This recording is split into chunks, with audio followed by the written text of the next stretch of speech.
Hello, everybody. Thank you for tuning in on the No Ceilings NBA podcast feed and on the No Ceilings YouTube channel. I'm Maxwell, and today we have a very special guest. He is Oklahoma guard Milos Uzan. He goes by Los. Los, how are you doing today?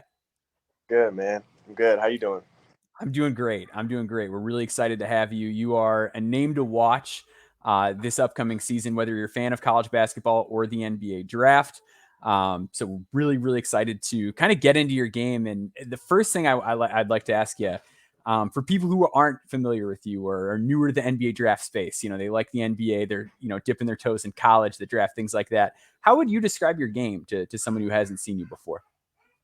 I would say I'm a point guard, 6'4", so I got some good size on me. I got the ability to get down to the lane and create for others. I have the ability to knock down shots. Have a pretty good floater game. I think probably what I'm mostly good at is the pick and roll. I'm good at throwing those type of skips and knowing when to hit the roll guy and knowing when to get to the basket. So I say that sums it up a little bit. For sure. Yeah. So what got you into basketball growing up? Probably my dad, my family. Yeah. My dad's been a basketball coach for the past 20 years, so I've always been around the game. I'm also the youngest, so I was the little brother who was always running around the court, trying to play up. So I'd say probably around 3, I've been playing basketball. Yeah, I was the youngest too, but instead of like getting on the court, I was eating too many snacks when I was at my siblings' games. So I didn't go to Oklahoma to play basketball like you did. I was forced to pick up the ball. Yeah. So you mentioned that you had, you have a dad who coaches. You played for him at one point, but even before we get to, playing for him in high school and things like that, how did having a father who is so knowledgeable about the game kind of affect your development growing up? Was there more pressure on you? Did it just open your eyes to more things earlier on? Like, how did that kind of play out? I think it separated me. I think me and him used to watch film after games in high school. So I feel like a lot of kids weren't doing that. And as a freshman, having that type of confidence where your dad's a coach. I mean, most of the shots I took in the game were shots I worked on with him. So it wasn't really I had the ultimate green. So, I mean, it helped me a lot. It helped me a lot for sure. Definitely. That's great. For sure. And so you got to a point where you were, playing for your dad and things like that. You ended up transferring. You played at, big time, high level high school basketball, NIBC, Geico, like high level stuff. What went into that decision? Because at the same time, I'd imagine, you'd want to, help your dad, go to state titles and things like that. But at the same time, for your individual development, it's a chance to compete against the best prospects in the country, best players in the country, get some, more great coaching from a different perspective. How did that decision kind of play out? And what was that like for you to make that adjustment? Yeah, shoot. That was my sophomore year. My sophomore year, I lost in state with my dad. My junior year, we were expected to come back. We had a young team who they were going to be seniors. I was going to be a junior. The plan was to return and win a state title, but COVID had happened. They had ended up canceling the season in Vegas, and we had a lot of good guys, like a lot of big time names who were in Vegas for sure. So I had to go to Prolific. I guess that choice. I mean, they kind of hit my dad up about it. So I mean, it was kind of the only option I had. Really. Yeah, I'd say it's play or not play at that point, which is tough. Yeah. So after COVID, a lot changed. And then I came late into the team in November, but I really helped them out a little bit. They kind of needed a point guard. They had a lot of size. So I kind of just had to adjust. And then I got the chance to play in Geico against other good big names, really good teams. And, that definitely helped my game a lot. For sure. And ultimately, you end up attending Oklahoma. What was your recruitment like, and what led you to Oklahoma? Because Oklahoma, it's, Power 5 school, big school, I think stronger basketball history than a lot of people realize. new coach who had a lot of success, been to a Final Four, things like that. So what was ultimately kind of the main factors that led to you going there? Definitely Coach Moser. Mm-hmm. I felt like me and him had the best relationship, and I feel like that's the main part of what comes into recruiting, having a good relationship with the head coach. Uh, but I mean, it was really down to them in Utah, honestly. Them, Mm-hmm. Utah. I was thinking about staying home with UNLV, and then the fourth school, Cal. Mm-hmm. We're all really good coaches, but I think it came down to just the connection I had with Coach Moser and the development plan he had for me. And I mean, shoot, I had a pretty solid freshman year, Yeah. so I can't complain, It man. worked out. Yeah. Yeah. So He let's talk stayed. about that because you mentioned, oh, sorry, go ahead. Nah, I was just saying he stayed true to what he was telling me in the development and the plan he had for me, and he's solid. He's solid. Yeah, because I wanted to get into that because obviously at the Division I level, and especially when you're at a Power Five, a school like Oklahoma, where the expectation is you're trying to compete, you're trying to get into the tournament, things like that. If you're a freshman, like nothing's going to come easy. Like you're not going to be handed minutes, you're not going to be handed a role. Um, and you kind of came in, you were not in the starting lineup initially, and it took you a while. Like you earned that spot. So what was it like kind of going from, hey, I'm first stepping foot on campus to kind of scratching and clawing and working your way up and eventually getting that everyday starter kind of position on the roster? Um, what was it like? I mean, the first couple, just like any other freshman, the first couple of weeks of when you get there, the game is faster. You got a lot to learn. Um, so I mean, yeah, that's what I was going through in the beginning of the year, which is probably why I didn't start earlier. Mm-hmm. Uh, but once I started to get a feel and really seeing how coach wanted to play, I understood how to guard. I know how to guard. Um, it kind of went down. It kind of got easier for me. I said Mm-hmm. the game started to slow down. Shoot, and I mean I'm in the gym a lot, so I Yeah. watch film. Uh, and I feel like the more film you watch, the easier the game gets for you, the slower it gets. And Mm-hmm. yeah, that's what happened. I ended up Yeah. starting next game. I played really well. The next game after that, we played Arkansas, and I really made a name for myself. Yeah, yeah. I remember seeing that game at the time and just being like, "All right, this is going to be a guy maybe a little sooner than people thought." Um, what was there anything specific that really clicked for you, or was it just getting used to the speed and kind of pace of the college game? I think it was definitely probably the speed. Mm-hmm. Uh, I remember shoot the first couple weeks of practice where I was like, yeah, this I had a great guard with me, Grant Sherfield, who was a Yeah. senior, Mm-hmm. and I used to tell him how the game was fast to me, and I think he helped me out a lot, and Mm-hmm. I kind of got a lot more comfortable as Mm-hmm. the time went on. Yeah. Yeah, that's definitely something you hear about a lot. Like I remember I did one of these with JT Shoemate before Portsmouth, and he was a guy who transferred up from Division II to Division I.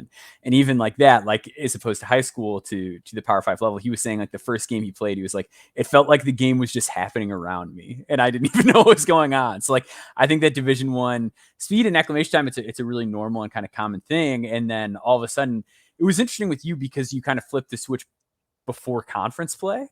Like Yep. you'd almost like you see it the opposite way with a lot of freshmen where they might start well playing the smaller schools, then you go into conference play and production kind of nosedives a little bit. With Yeah. you, No. it was the opposite. How did you kind of navigate like you found your role and then all of a sudden you're playing in the toughest conference in the country? Like was that part of it daunting or was it just like, hey, I'm hitting my stride and this is working for me? Um, I just trusted my work.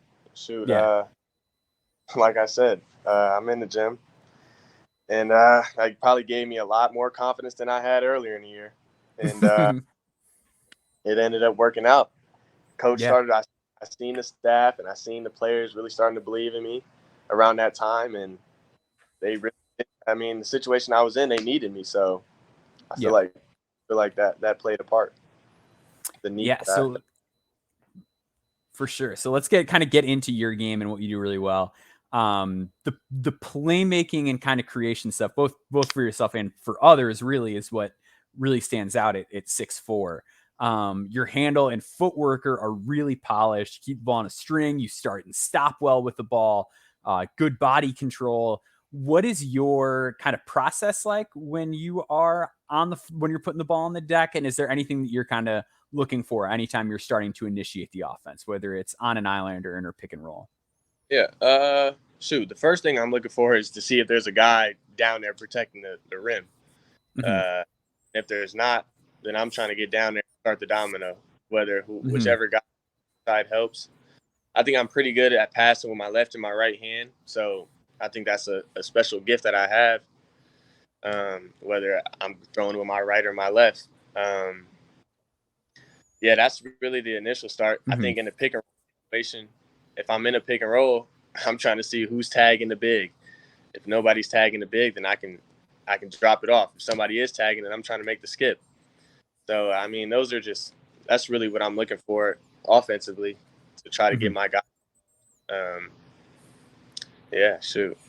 For sure. Yeah. And I think it really shows that you kind of have that knack for, like you said, kind of looking at the rim and seeing what's going on there. And if you can get there, one thing statistically with the advanced numbers that really stands out is you were efficient as a finisher at the rim, but you got to the rim a lot more than a lot of guards that went into the NBA draft last year that were high picks in the NBA draft last year. How did you kind of adjust in terms of physicality as a freshman? Because it's most freshmen don't do very well at the rim, and they have a hard time getting there. So why do you think it was that you were able to get to the rim so consistently and do well when you were there? I mean, shoot, it's hard to be physical with a guy who's shifty. So Mm-hmm. pretty shifty guard, and I also got a good size on me. So it's kind of hard to Yeah. put a bigger guard on me that I'm quicker than, or a smaller guard that I'm bigger than. So I feel like a lot of the times I'm just trying to touch the paint. A lot of good Yeah. things happen when guards get to the paint. So that's really the main thing. Get to the paint and spread. And I mean, you're saying efficient, like finishing wise. Mm-hmm. Yep. Yeah. So most of the guards in last year's draft, I don't have the numbers in front of me. They were usually in the half court around like 50 to 52% at the rim, and you were closer to 54. Yeah, So shoot. yeah. Mhm. I And mean, yeah, yeah, you took 31.7% of your half court shots at the rim. So again, kind of higher end compared to a lot of guys last year. nah, definitely, yeah, shoot. I probably say my size helps with that. I mean, I Mhm. came in I was playing at 180. Yep. What was I 180 last year? So I mean, that's solid as a freshman. I Mhm. feel like that's a good weight. No Yeah, doubt. yeah, you're definitely not tiny. Are you bigger this year? Are you coming in like Yeah, stronger? Or? Mhm. now. I mean, we had our little weigh in. I was 194, but we started playing now, so I'm at a good 190. Nice. Yeah, it's tough to keep that weight on during the season with all the up and down and all the practice and everything like that. So you kind of touched on the passing a little bit. It's really enticing. Obviously very creative, but you see things really quickly. And I think what stands out is your timing, like when you make a pass, your ability to live dribble pass with both hands. It's just really hard to telegraph what you're going to do on the floor. But I think my favorite thing that you do is you read the entire court. Like there's not a pass that you can't make. I think a lot of guys, they go into pick and roll, they're looking at the big, they're looking at the corner, where you're kind of able to see everything all the time.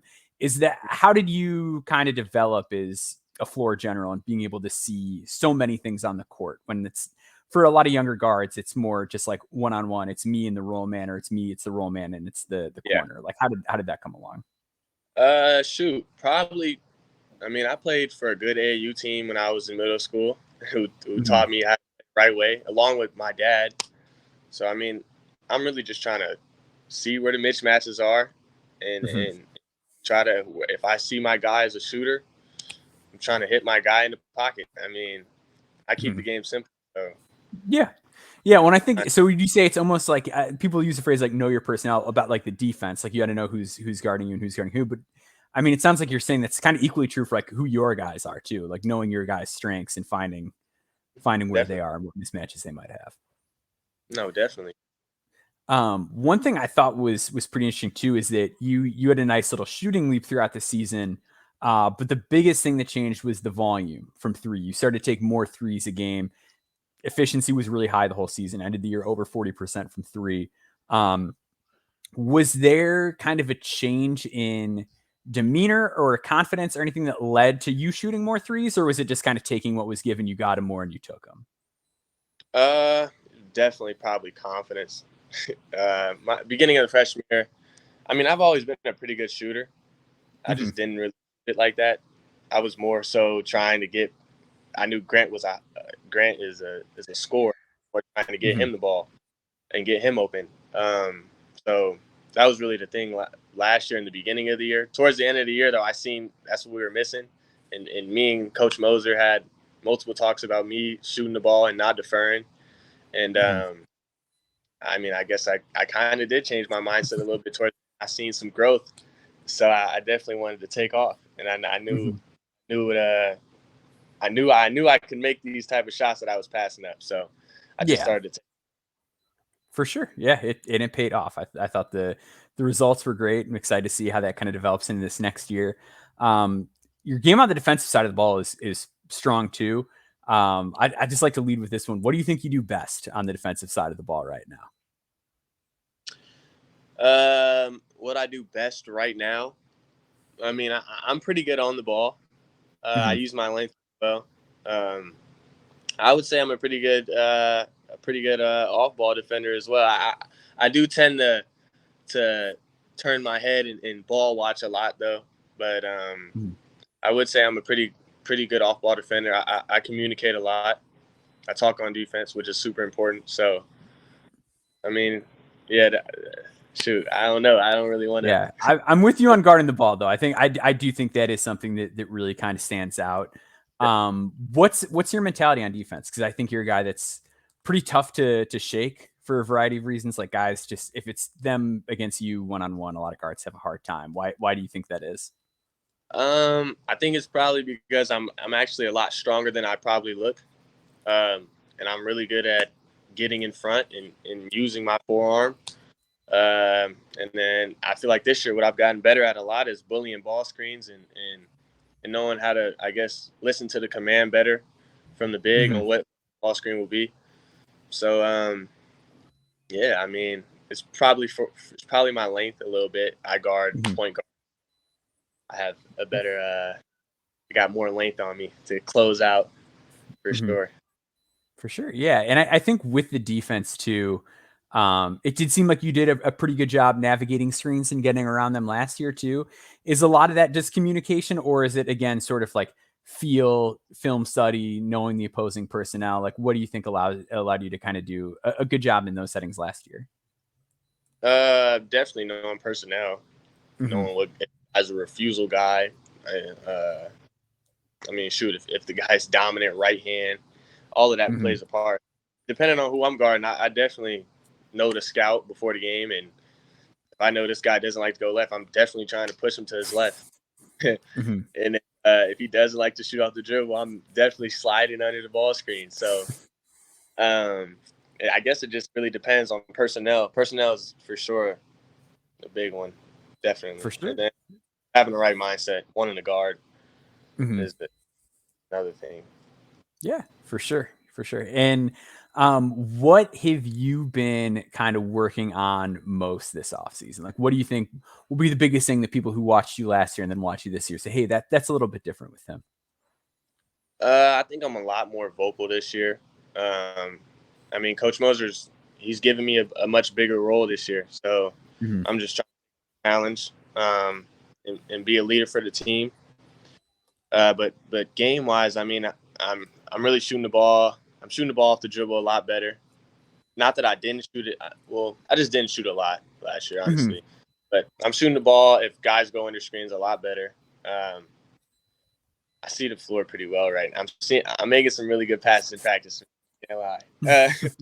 But I mean, what else have I been working on this year? Playing off Mm-hmm. 2 feet is another thing I've been working on. Okay. Not Yeah. just trying to throw up something. You know, Mm-hmm. that's definitely two things I've been working on a lot.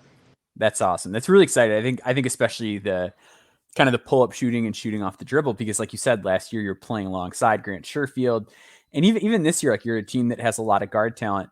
How do you feel like getting to kind of be the lead guy this year, and then that experience of being a little bit more off the ball last year? Like, how do you feel like that's helped you in terms of what you're going to be doing after Oklahoma, like when you're playing at the professional level in the NBA and things like that? Like, how do you feel like that on off kind of ability and development is going to pay off for you? I mean, shoot, yeah, we're gonna take it one day at a time. But I mean, Yeah, hopefully, yeah, and yeah. if I do, I think playing with good guards, everybody in the NBA is good. So Yeah. how to play with other good players, and I think that's Mm-hmm. something I do well. I can find shooters, and I can also play off the ball if I need to be. So I think definitely playing with Grant and playing with Javian this year, I think Mm-hmm. that'll definitely help me in the long run. For sure, for sure. Well, we're all super excited to watch this team this year. This is a really, really exciting backcourt, one of the best in the country, and we're super excited to watch it. We appreciate you taking the time to come join us here. Where can people find you on social media if they want to follow along the journey and know more about you? Shoot, my Instagram is Lossy Uzan, LOSSYUZAN. Same as Twitter. So where I'll be at. Awesome. Awesome. Thank you so much for joining us. We're wishing you the best luck this season. We thank you all for tuning in. Make sure to subscribe to our YouTube channel as well as the No Ceilings NBA podcast feed on your podcast app of choice. And don't forget to go to NoCeilingsNBA.com for daily written content covering the NBA draft year round. Again, Lois, thank you so much for joining us. We'll see you guys next time. Appreciate it.